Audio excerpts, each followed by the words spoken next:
to be about multiple choice computational layers. So if we're trying to add in a computational letter for a multiple choice question on Desmos, we need two things. The things that we are going to need is the actual multiple choice option that's over here, and we're going to need an unlabeled note. We'll just need a note from the side. This background sketch is additional. We don't need it. We need to have the note, and we need to have the multiple choice option.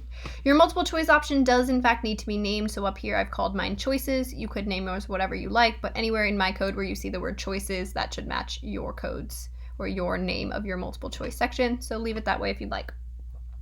The note is actually where the computational layer is going to go. It doesn't go inside of the multiple choice on its own. It ends up here inside of this note.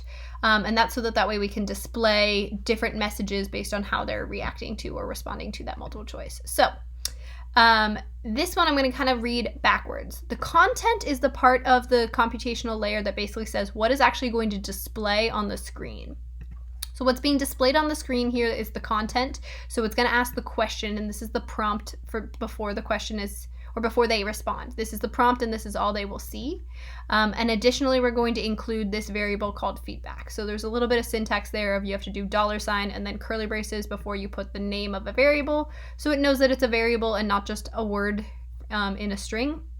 So $sign, curly braces, then your variable.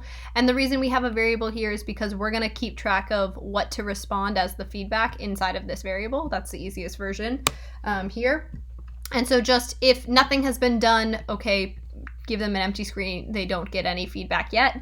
And then you just have to think about what are the situations that you want. So for this one, I say when the choices, which remember that's the name of my multiple choice section, is selected to, meaning the second thing in that multiple choice list, if that is the one that's selected, the message would display as checkmark correct.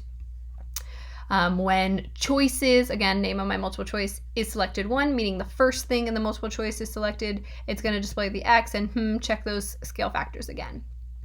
So those are the two ways that it'll display, and if neither of the two choices are being clicked yet and neither has been selected, then it won't display anything. And that feedback is going to get plopped into the message after the question and the prompt. So that'll be there.